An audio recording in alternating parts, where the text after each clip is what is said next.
신기한 할머니 이야기입니다. 연세가 80세가 넘도록 병원을 모르고 사셨다고 합니다.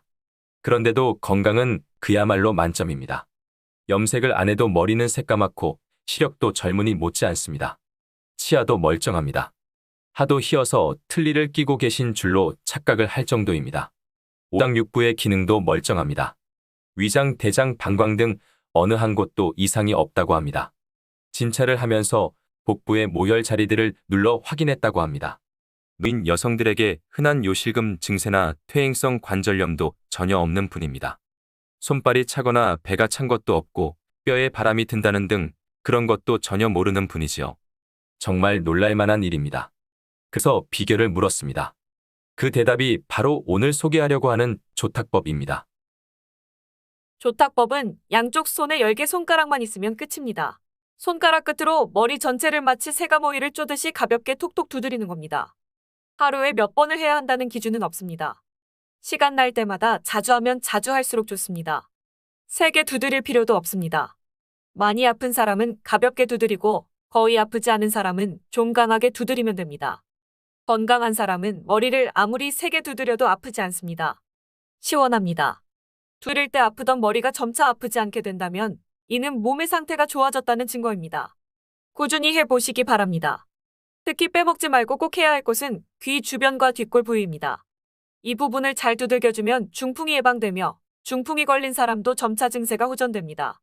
중풍이 염려되는 사람이라면 꼭 해야 합니다.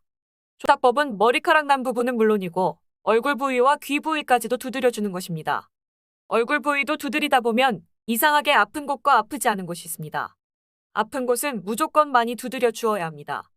그럼 조탁법은 왜 건강이 좋아지는가? 이 질문에 대해서 설명해 보겠습니다. 첫째, 경락 이론입니다. 우리 몸에는 기가 흐르는 통로인 경락이라는 것이 있습니다. 경락 중에서 대표적인 것이 12개의 정경입니다. 이 12개의 정경은 6개의 양경락과 6개의 음경락으로 이루어집니다. 양경락 6개는 모두 머리 쪽으로 올라갑니다. 그래서 머리를 두들겨주면 양경락 6개가 모두 자극을 받습니다.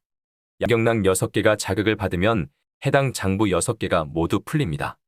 12장부 중에서 절반이 해결되는 것이지요. 또 기경 중에서도 가장 중요한 기경인 동맥이 머리 중앙선을 지납니다. 동맥은 우리 몸에서 가장 중요합니다.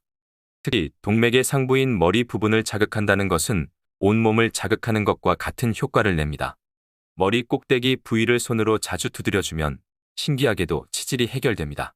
아래 부위의 병은 위에서 치료한다는 것이 한의학의 기본 원리입니다. 둘째, 머리 부분에서만 치료하는 치료법입니다. 온몸을 치료하되 머리 부분에서만 치료하는 치료법으로 두피침, 이침, 안침 등이 있습니다. 즉 머리카락이 난 부분에만 침을 놓거나 귀에만 침을 놓거나 혹은 눈 주위에만 침을 놓아 온몸의 질병을 치료할 수 있다는 겁니다. 그러니 조탁법으로 머리 전체에 자극을 주면 온몸이 골고루 좋아지는 현상이 나타납니다. 의사가 아니어도 전문 지식이 없어도 걱정 없습니다. 그러니 많이 아픈 부위를 집중적으로 자극하다 보면 좋아집니다. 셋째, 뇌의 중요성입니다. 우리 몸에서 가장 중요한 부분이 바로 뇌입니다. 뇌가 근, 즉 뿔이라면 척추는 본, 즉 기둥이라고 할 수 있습니다. 팔, 다리는 잘린다고 해도 삽니다. 대부분의 장부의 일부를 잘라내도 삽니다. 그러나 뇌는 전혀 다릅니다. 뇌는 조금만 손상을 받아도 치명적입니다. 뇌 혹은 머리는 동양의학적으로 보면 천, 즉 하늘입니다. 몸통 전체가 지, 즉 땅이지요. 땅도 중요하지만 땅보다도 더 중요한 것이 바로 하늘입니다. 그러니 몸통도 중요하지만 머리가 중요하지 않을 수가 없는 것이지요. 넷째, 기와 단전입니다. 우리 몸에는 상단전, 중단전, 하단전이라는 3개의 단전이 있습니다. 상단전은 머릿속 가운데이고 중단전은 가슴 중앙의 속 부위이며 하단전은 하복부의 중앙입니다. 하단전에 문제가 생기면 나쁜 기운들이 위로 올라갑니다. 그래서 상단전 쪽으로 나쁜 기운이 몰립니다. 그 결과 목이나 머리 부위에서 열이 나고 머리가 아파지며 눈이 침침해집니다. 이때 가장 단순하고도 좋은 방법이 조탁법입니다. 쉽게 이야기해서 상단전 부위를 이불이나 담요 먼지 털듯이 털어내는 겁니다. 상단전에 나쁜 기운이 다 빠지면 온몸 전체가 맑아지게 됩니다.